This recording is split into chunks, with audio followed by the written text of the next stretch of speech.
అందరికీ నమస్కారం అండి. నేను మీ రాధిక. కార్తీక మాసంలో 18వ రోజు కార్తీక పురాణంని విందాము. నారదుడు చెప్పినదంతా విన్న పృథువు, ఓ దేవర్షి, కార్తీక మాసపు గొప్పతనమును వివరించి చెప్పి నన్ను ధన్యుని చేశావు. అదేవిధంగా స్నానాది విధుల్ని, ఉద్యాపన విధిని కూడా యథావిధిగా తెలియజేయవలసినదని కోరగా నలువచూలు ఇలా చెప్పసాగాడు. అంటే నారదుడు మళ్ళీ ఇలా చెప్పడం ఆరంభించాడు అన్నమాట. అశ్విన్యస్య తు మాసస్య యా శుద్ధైకాదశీ భవేత్ కార్తీకస్య వ్రతారంభం తస్యాం కుర్యా దతంద్రితః. మహారాజా, ఈ కార్తీక వ్రతాన్ని నిరలసుడు జాగూరకుడు అయి ఆశ్వయుజ శుద్ధ ఏకాదశి నాడే ప్రారంభించాలి. వ్రతస్థుడైన వాడు తెల్లవారుజామునే లేచి చెంబుతో నీళ్లు తీసుకుని తూర్పు దిశగా గాని ఊరి వెలుపలికి గాని వెళ్ళి యజ్ఞోపవీతాన్ని చెవికి తగిలించుకొని తలకు గుడ్డ చుట్టుకొని ముఖాన్ని నియమించి ఉమ్మివేయడం మొదలైనవి చెయ్యకుండా మూత్ర పురీషాలను విసర్జించాలి. పగలు గాని సంధ్యావేళలలో గాని అయితే ఉత్తరాభిముఖంగాను, రాత్రులైతే దక్షిణాభిముఖంగాను ఈ అవశిష్టాన్ని పూర్తి చేసుకోవాలి. అనంతరం మూత్రావయవాన్ని చేతబట్టుకుని మట్టితోటి శుభ్రం చేసుకుని లింగమందు ఒకసారి, బుధమందు 3 సార్లు నీళ్లతోనూ 2 సార్లు మట్టితోనూ, ఆపానమందు 5 సార్లు, లింగమందు 10 సార్లు నీళ్లతోనూ, రెండింటి అందున మట్టితో 7 సార్లు, ఈ విధంగా గృహస్థులకు శౌచ విధి చెప్పబడి ఉంది.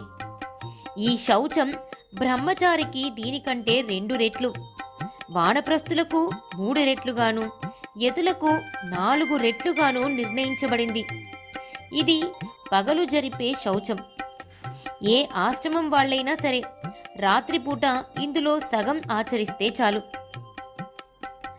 ఆతృతాపరులైన వాళ్ళు అందులో సగం, ప్రయాణాలలోనూ మార్గమధ్యంలోనూ ఉన్నవాళ్ళు అందులో సగాన్ని పాటించాలి. కరచరణాంగాది శౌచకర్మ చేసుకోనని వాళ్ళ ఆచరించేటువంటి కర్మలేవి కూడాను తత్ఫలాలను ఇయ్యవు. ముఖమార్జనం చేయని వాళ్లకు మంత్రాలు పట్టివ్వవు. కాబట్టి ముఖమును, జిహ్వను ఎప్పుడూ శుభ్రంగా ఉంచుకోవాలి. ఆయుర్బలం యశోవర్చ ప్రజాః పశువసూనిచ బ్రహ్మ ప్రజ్ఞాంచ మేధాంచ త్వన్నో దేహి వనస్పతే అనే మంత్రంను పఠిస్తూ పాలవృక్షం యొక్క 12 అంగుళ శాఖతో దంతధావనం చేసుకోవాలి. అంటే పూర్వకాలంలో మన పెద్దవాళ్ళు వేప పుల్లతోటి దంతధావనం చేసుకునేవాళ్ళు. అలా దంతధావనం అంటే మనం ఇప్పుడు చెప్పాలి అంటే మార్నింగ్ లేవగానే బ్రష్ చేసుకోవడం అంటాం కదా, అదేవిధంగా అప్పుడు దాన్ని దంతధావనం చేసుకోవడము అని అనేవాళ్ళన్నమాట. ఆ దంతధావనం చేసుకోవడానికి కోసం కూడాను ఇలా మంత్రాన్ని పఠించి చేసుకోవాలి అని చెప్తూ ఉన్నారు. క్షయతిథులలోనూ ఉపవాసాది దినాలలోనూ పాడ్యమి, అమావాస్య, నవమి, పక్ష, సప్తమి, సూర్యచంద్ర గ్రహణాలు ఈ వేళల్లో దంతధావనం చెయ్యకూడదు. అంటే పళ్ళు తోముకోకూడదు అని చెప్తున్నారు ఈ తిథులలో. ముళ్ళ చెట్లు, ప్రత్తి, వావి, మోదుగ, మర్రి, ఆముదము ఈ చెట్ల యొక్క పుల్లలతో దంతధావనం చేసుకోకూడదు. దంతధావనం తర్వాత భక్తి నిర్మల బుద్ధి కలవాడై గంధ పుష్ప తాంబూలాలను గ్రహించి శివాలయానికి గాని విష్ణువాలయానికి గాని వెళ్ళి అక్కడి దైవతాలకు అర్ఘ్యపాద్యాది ఉపచారాలను ఆచరించి స్తోత్ర నమస్కారాల్ని సమర్పించి నృత్య గీత వాద్యాది సేవలను చెయ్యాలి. దేవాలయాలలోని గాయకులు, వర్తకులు, తాళ మృదంగాది వాద్య విశేష విద్వాంసులు వీళ్ళందరినీ విష్ణు స్వరూపులుగా భావించి పుష్ప తాంబూలాదులతో అర్చించాలి. కృతయుగంలో యజ్ఞం, ద్వాపర యుగంలో దానం భగవత్ప్రీతికారాలు. అంటే కృతయుగంలో యజ్ఞం చేసేటువంటి వాళ్ళు, ద్వాపర యుగంలో దానం చేసేటటువంటి వాళ్ళు వీళ్ళందరూ కూడాను భగవంతునికి ఇష్టమైన వారు అవుతారు అని చెప్పారు. కాగా ఈ కలియుగంలో భక్తియుతమైన సంకీర్తనమొక్కటే ఆ భగవంతునికి సంతోషాన్ని కలిగిస్తుంది. కలియుగంలో భగవంతుణ్ణి సంతోషపెట్టాలి అనంటే భగవంతుని నామస్మరణ, భగవంతుని సంకీర్తనం ఒక్కటి మాత్రమే ఆయన్ని సంతోషపరుస్తుంది అని చెప్తూ ఉన్నారు. నాయన ఋతురాజా, ఒకానొకసారి నేను శ్రీహరిని దర్శించి, తాత నీ యొక్క నిజమైన నివాస స్థానమేదో చెప్పమని కోరాను. అందులకు ఆయన చిన్మయమైనటువంటి చిరునవ్వు నవ్వుతూ, నారదా, నేను వైకుంఠంలో గాని యోగుల హృదయాలలో గాని ఉండను. కేవలం నా భక్తులు నన్ను ఎక్కడ కీర్తిస్తూ ఉంటారో అక్కడ మాత్రమే ఉంటాను. నన్ను కీర్తించే భక్తులను ఎవరైనా గౌరవించినట్లయితే సంతోషిస్తాను. నన్ను షోడశోపచారాల పూజించినా నాకంత సంతోషం కలగదు. ఎవరైతే నా పురాణ గాథలను, నా భక్తుల కీర్తనలను విని నిందిస్తారో వాళ్లే నాకు శత్రువులవుతున్నారు అని చెప్పాడు. ఇంకా నారదుల వారు ఇలా చెప్తూ ఉన్నారు. ఓ రాజా, దిరిశన, ఉమ్మెత్త, గిరిమల్లి, మల్లి, బూరుగా, జిల్లేడు, కొండగోగు వీటి పుష్పాలు గాని, తెల్లటి అక్షితలు గాని విష్ణువును పూజించుటకు పనికిరావు. అదేవిధంగా జపాకుసుమాలు, మొల్ల పుష్పాలు, దిరిశన పువ్వులు, బండి గురివింద, మాలతీ పుష్పాలు ఇవి ఈశ్వరుని పూజించేందుకు తగవు. ఎవరైతే సిరి సంపదలు కావాలని కోరుకుంటున్నారో అటువంటి వాళ్ళు తులసీ దళాలతో వినాయకుడిని, గరికతో దుర్గాదేవిని, అవిస పువ్వులతో సూర్యుని పూజించకూడదు. ఏ ఏ దేవతలకు ఏ ఏ పువ్వులు శ్రేష్టమైనవో వాటితోనే పూజించాలి. అలా పూజించినప్పటికీ కూడాను మంత్రహీనం, క్రియాహీనం, భక్తిహీనం సురేశ్వర యత్పూజితం మయాదేవ పరిపూర్ణం తదస్తుతే. అంటే ఆ శ్లోకం చదువుకొని ఇలా చెప్పాలంట.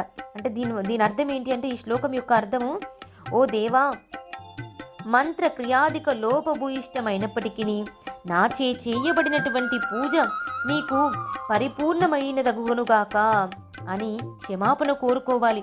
మనం ఏదైనా తెలిసి తెలియక తప్పు చేస్తే మన్నించమని ఈ మంత్రాన్ని చెప్పుకొని ఆ శ్రీమన్నారాయణుణ్ణి క్షమాపణ కోరుకోవాలి అని చెప్తూ ఉన్నాడు. ఆ పిదప దైవానికి ప్రదక్షిణా నమస్కారాదులను ఆచరించి పునః క్షమాపణలు చెప్పుకొని నృత్య గానాది ఉపచారాలతో పూజను సమాప్తి చెయ్యాలి. ఎవరైతే కార్తీక మాసంలో ప్రతి దినము రాత్రి శివపూజను గాని విష్ణు పూజను గాని ఆచరిస్తారో వాళ్ళు సమస్త పాపాల నుండి విడిపడిన వాళ్లై వైకుంఠాన్ని పొంది తీరుతారు అని నారదుల వారు చెప్తూ ఉన్నారు. ఇంకా కూడా చెప్తూ ఉన్నారు నారదుల వారు, రాజా మరింత వివరంగా చెబుతాను విను.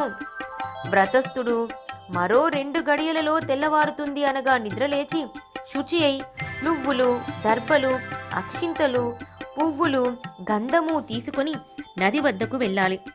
చెరువులలో గాని, దైవ నిర్మిత జలాశయాలలో గాని, నదులలో గాని, సాగర సంగమాలలో గాని స్నానం చేస్తే ఒకదానికంటే ఒకటి 10 రెట్లు పుణ్యాన్నిస్తుంది.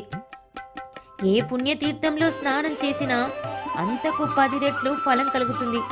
ముందుగా విష్ణువును స్మరించి స్నాన సంకల్పం చేసి దేవతలకు అర్ఘ్యాలను ఇయ్యాలి. ఓ దామోదరా, ఈ జలమందు స్నానము చేయుటకు ప్రయత్నించుచున్నాను. నీ అనుగ్రహం వలన నా పాపములన్నీ నశించిపోవునుగాక. హే రాధారమణ, విష్ణు కార్తీక వ్రత స్నానాతుడనగుచున్న నా అర్ఘ్యాన్ని స్వీకరించుదువుగాక అని అర్ఘ్యమంత్రాన్ని చదువుకుని అర్ఘ్యాన్ని సమర్పించాలి. ఇలా వ్రతస్థుడు గంగా, విష్ణు, శివ, సూర్యుల్ని స్మరించి బొడ్డులోతు వరకు నీటిలో దిగి యథావిధిగా స్నానం చేయాలి. గృహస్థులు ఉసిరికపప్పు, నువ్వుల చూర్ణంతోనూ, యతులు తులసి యొక్క మొదలి మన్నుతోనూ స్నానం చేయాలి. విదియ, సప్తమి, దశమి, త్రయోదశి, అమావాస్య ఈ 6 తిథులలోనూ నువ్వులతోనూ ఉసిరి పండ్లతోనూ స్నానం చేయకూడదు. ముందుగా శరీర శుద్ధికి స్నానం చేసి ఆ తరువాతనే మంత్ర స్నానం చేయాలి. స్త్రీలు, శూద్రులు పురాణోక్త మంత్రాలతోనే స్నానం చేయాలి. భక్తిగమ్యుడై ఎవడు దేవకార్యార్థం త్రిమూర్త్యాత్మకుడయ్యాడో సర్వపాపహరుడైన ఆ విష్ణువు నన్నీ స్నానముచే పవిత్రుని చేయుగాక. విష్ణువాజ్ఞాపరులైన ఇంద్రాది సమస్త దేవతలను నన్ను పవిత్రుని చేయుదురుగాక. రహో యజ్ఞ మంత్రబీజ సంయుతాలైన వేదాలు, వశిష్ఠ కశ్యపాది మునివరిష్ఠులు నన్ను పవిత్రునిగా చేయుదురుగాక. గంగాది సర్వ నదులు, తీర్థాలు, జలధారలు, నదాలు, సప్తసాగరాలు, హ్రదాలు నన్ను పవిత్రుని చేయుగాక. ముల్లోకాలలోనూ గల అరుంధత్యాది పతివ్రతామతల్లులు, యక్ష సిద్ధ గరుడాదులు, ఓషధులు, పర్వతాలు నన్ను పవిత్రుని చేయుగాక. ఉపరి మంత్రయుక్తంగా స్నానం చేసి చేతి అందు పవిత్రాన్ని ధరించి దేవ ఋషి పితృతర్పణాలను విధిగా చేయాలి.